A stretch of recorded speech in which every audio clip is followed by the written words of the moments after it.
যদি আমরা তাওহীদবাদী হতাম তো এখন যে কথাটা বলতাম এটা বলা লাগতো না। সেটা কি?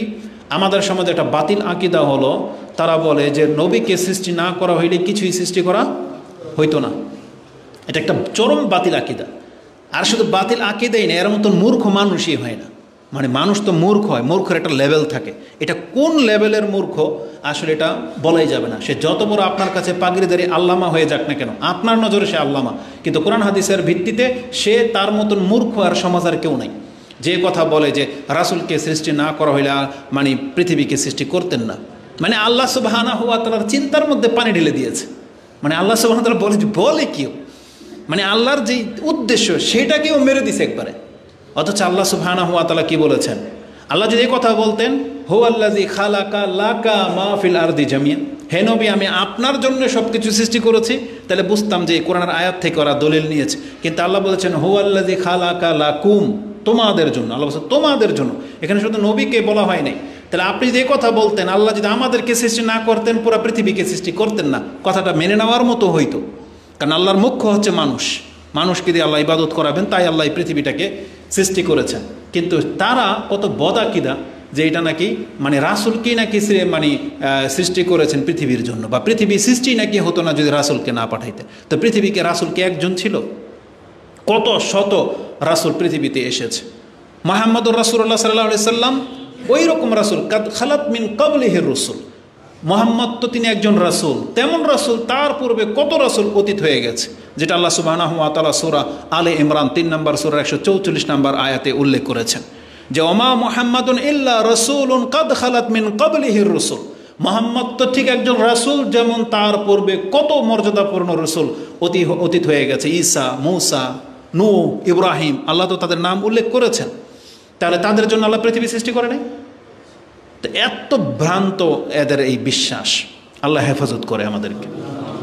আল্লাহ বলেছেন হুয়াল্লাযী খালাকা লাকুম মা ফিল আরদি জামিয়া, তিনি সব কিছু তোমাদের জন্য সৃষ্টি করেছেন। তাহলে এখান থেকে আল্লাহর পরিচয়টা আপনি পাচ্ছেন যে আল্লাহ আমাদের জন্য কি করেছেন, কি না করেছেন, এটা হচ্ছে দেখার বিষয়। মহান আল্লাহ সুবহানাহু ওয়া তাআলার পরিচয় তিনি আমাদের কাছে এইভাবে তুলে ধরেছেন। এই যে কোরআনের সর্বশেষ সূরা, সূরা আন-নাস, তাতে আপনি পরিচয় পেয়ে যাচ্ছেন। আল্লাহর পরিচয়ের সাথে আপনি আপনার অস্তিত্ব পাবেন এখন। সেটা কি? আল্লাহ সুবহানাহু ওয়া তাআলা তিনি তার পরিচয় দিয়ে আমাদেরকে জানিয়েছেন, কুল, তুমি আল্লাহর কাছে আশ্রয় চাও। আউযু বিরাব্বিন নাস, কুল আউযু বিরাব্বিন নাস, আমি মানুষের রবের কাছে আশ্রয় নিচ্ছি। মালিকিন নাস, মানুষের মালিক যিনি তার কাছে আশ্রয় নিচ্ছি। ইলাহিন নাস, যিনি মানুষের ইলাহ। তার মানে এই তিনটা শব্দ আমি আজকে আপনাকে দেখাবো যে এই তিনটার সাথে ওই যে প্রথমে যে কথাগুলো বলেছি আমাদের সাথে তারতম্য কী। আল্লাহ হলেন আমাদের রব, মানে তিনি লালন পালন করেছেন। আল্লাহ হচ্ছেন আমাদের মালিক, তিনি আমাদের ক্ষমতাধীন, মানে তিনি হচ্ছেন মূলত মালিক। আর তিনি হচ্ছেন আমাদের ইলাহ, যার ইবাদত করা যায়, আর কারো ইবাদত করা যায় না। তাহলে তিনটা পরিচয় আপনি পাচ্ছেন এখানে। আল্লাহ আমাদের মালিক, আল্লাহ আমাদের রব, আল্লাহ আমাদের ইলাহ। তার মানে কেন? কারণ আল্লাহ একটু আগেই বলেছে আল্লাহ আমাদেরকে সৃষ্টি করেছেন। আল্লাহ আমাদের রব, মানে কি তিনি আমাদেরকে রিজিক দিয়ে লালন পালন করে বড় করেছেন। আর যেহেতু তিনি মালিক, মানে তিনি আমাদেরকে সৃষ্টি করেছেন, তিনি রিজিক দিয়েছেন, তিনি হায়াত মউতের মালিক, এজন্য তিনি আমাদের মালিক। আর তিনি যেহেতু মালিক, তখন তিনি আমাদের কাছ থেকে একটা ডিমান্ড করেছেন যে আমার ইবাদত করতে হবে, সেটা একটু পরেই আসবে। এই তিনটা কথার সাথে আমাদের চরিত্রের মিল দেখেন। দুনিয়াতে আমরা আমাদের মালিকদেরকে, কোম্পানির মালিক বলেন, রাষ্ট্রের মালিক বলেন, নেতাদেরকে বলেন, এতটা সম্মান করি, এতটা রেসপেক্ট করি, এদের কাছে এত ধন্য ধরি, মনে হচ্ছে যে এরা আমাদের মাবুদ। মানে এমন হয়ে গেছে যে এরাই আমাদের ইলাহ। একজন মহিলা তার স্বামীকে এতটা রেসপেক্ট করে, মনে হচ্ছে যে তার স্বামী তার রব। বুঝেন না? কেন? কারণ ওই যে তার স্বামী তার উপরে টাকা খরচ করে, পয়সাওয়ালা একটা স্বামী পেয়ে গেছে, এখন তার যা ইচ্ছা তাই এনে দেয়। এই জন্য তার স্বামীকে, এই যদি চোরও হয়, এ যদি নেশাখোরও হয়, বেনামাজি হয়, এই স্বামীকে এই মহিলা ছাড়বে না। ওর চরিত্র যা খুশি তা হোক, পয়সাওয়ালা স্বামী তো, ওকে ছাড়বে না কোনো দিনই। আর ধর্ম গোল্লায় যাক, বুঝেন না আমাদের ভাষায়, যে ধর্ম গোল্লায় যাক, এই স্বামী নেয়ামত পেয়ে গেছে, একে আর ছাড়বে না। মানে ইমানের তখন আর দাম থাকে না যদি হ্যান্ডসাম পয়সাওয়ালা কোনো স্বামী পেয়ে যায়। ঠিক আমাদের কাছেও এরকম কোনো মহিলা একেবারে চোখে লেগে গেছে অন্তরে, ও যদি বদমাইশও হয় তাও আর ছাড়তে পারে না। আরে এমনও পুরুষ আল্লাহ সুবহানাহু ওয়া তাআলা এদেরকে মান সম্মান বাড়িয়ে দিক বা পুরুষত্ব দান করুক, আমরা তাদের জন্য দোয়া করব। হীন পুরুষ এরা, যে স্ত্রী কারোর সাথে চলে গেছে ও বসে বসে কান্না করে, বুঝেন, এবং জিজ্ঞেস করে হুজুর ও তো আবার আসতে চায়, ওকে আমি নিমু, বুঝেন। মানে মাঝে মাঝে নিজের উপরে আক্ষেপ হয়। তো এত কি স্বাদ পেয়ে গেছে এরা, বুঝি না।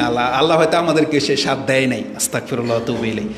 তো দুঃখ লাগে, এরা নাকি মুসলিম পুরুষ আবার মুসলিম, যার চরিত্রটা এমন, তো সেই মহিলাকে নিয়েও ঘর করতে চায়। ও মানে ওর কলিজা ফেটে যাচ্ছে, একে ছাড়বে, অথচ চরম বোধ, ভেগে গেছে কারোর সাথে, জানেও এখন ওই লোক বিয়ে হয়ে গেছে, আবার ও ফিরে আসতেছে, এখনও জিজ্ঞেস করে যে আমি ওকে নিব কিনা। চিন্তা করা যায়? আল্লাহ এরকম কাপুরুষতা থেকে আমাদেরকে হেফাজত করুন, আমিন। তো কথা হচ্ছে যে মানুষের সাথে আমাদের সম্পর্কগুলো দেখেন, আল্লাহর তিনটা পরিচয় আমি আপনার কাছে তুলে ধরলাম। এখন এই মানুষকে, যাকে আপনি এতটা রেসপেক্ট করতেছেন, যাকে আপনি একবারে আল্লাহর মতো করে ভাবতেছেন, সে আপনার সাথে কি করেছে। প্রথমে দেখেন, রব শব্দটা দুনিয়ার যারা কৃতদাসের মালিক, বর্তমানে কৃতদাস কিন্তু নাই, কৃতদাসের যারা মালিক তাদেরকে আল্লাহ রব বলেছেন। আরবি ভাষার হিসেবে তারাও রব, আবার পিতামাতাও রব। কিন্তু এই দুই রবের মধ্যে পার্থক্য দেখেন। এই লোকটা স্বাধীন ছিল, কথাটা একটু বোঝেন, একটু সময় লেগে যাবে, যেটা আপনারা বুঝতে পারলে সহজ হইতো আমার জন্য। এই বাচ্চাগুলোকে, আমাদেরকে একবারে মায়ের পেট থেকে বের হওয়ার পর থেকে লালন পালন করে এই যে বড় করেছে, এটা কারা করেছে? পিতামাতা করেছে। সেই সেন্সে তারাও আল্লাহর মতো রব উপাধি পেয়ে গেছে, যে সে তোমাকে লালন পালন করে বড় করেছে। কামা ইউরাব্বাউনা সিগারা, দোয়ার মধ্যে আরবরা বহু বচন এটা বলে, কামা ইউরাব্বাউনা সিগারা, মানে সাগির, ছোট থেকে তোমাকে পালন করতে করতে বড় করেছে। তোমার বাপ মাও রবের মান রাখে, কিন্তু তাদেরকে রব বলা হয়নি। দুনিয়াতে তাদেরকে পিতামাতা বলা হচ্ছে, তাকে রব বলা হচ্ছে না।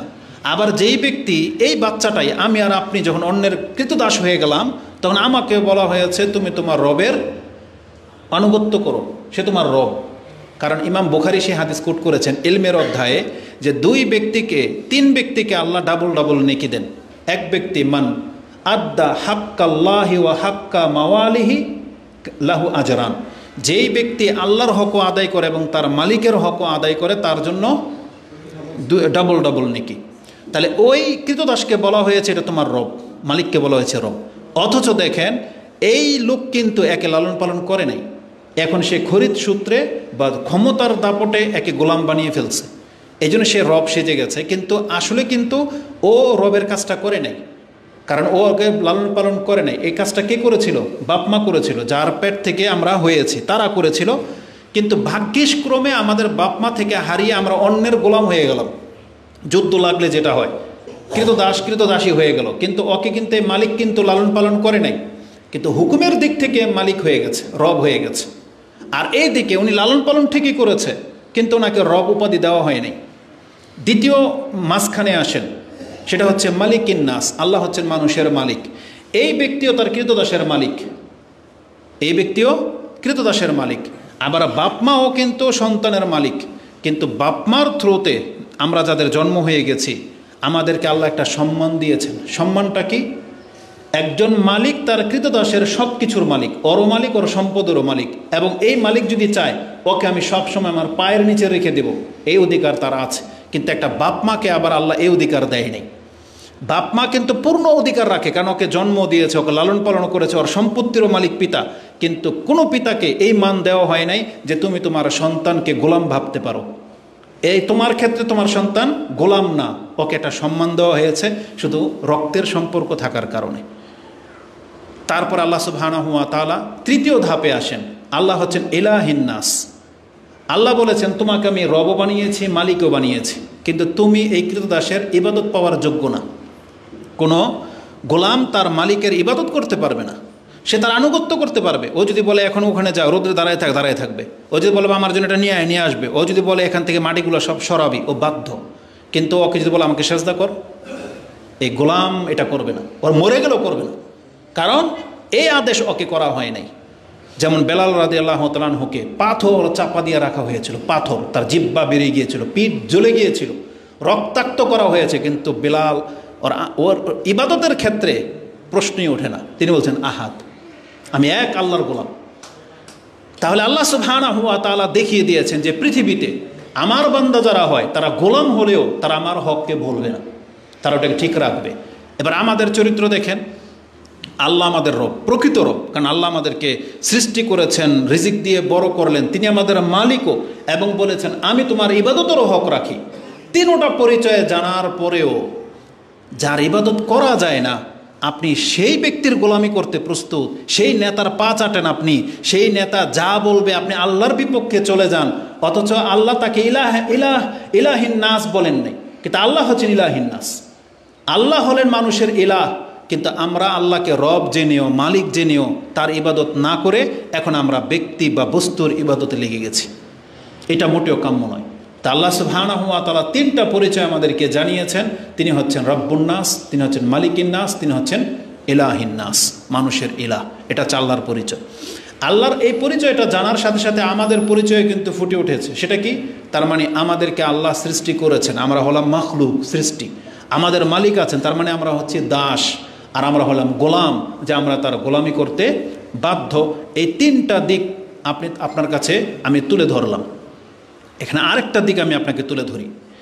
একজন কৃতদাস বা একজন সন্তান, সে তার বাপ মার যত আনুগত্য করে নিক না কেন, বাপ মা কখনোই এই সন্তানকে মানে নিজের মাথার মানে নিজের ওই সেজদার জায়গা বানাবে না, অতটা দেবে না।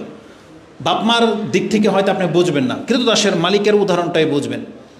একজন মালিক তার কৃতদাস থেকে যত রেসপেক্ট পাওয়ার যদি পেয়ে যায়, একটা কৃতদাসী যদি তার মালিকের এতটা আনুগত্য করে যে সে সন্তুষ্ট, পৃথিবীর ইতিহাসে এটা কেউ দেখাইতে পারবে না যে সেই মালিক তার কৃতদাসকে সবার সামনে বলেছে এটা আমার বন্ধু। কেউ করবে না এটা। একটা কোম্পানির বড় মালিক, মানে কোম্পানির মালিক, সে তার কোনো ওয়ার্কারকে বলে না যে এই যে এটা আমার বন্ধু, এটা বলে না, তার ফিতরতে যায় না এটা, তার মধ্যে কিছুটা জালাসি, অহংকার থাকে। কিন্তু আল্লাহ সুবহানাহু ওয়া তাআলা কি বলেন জানেন?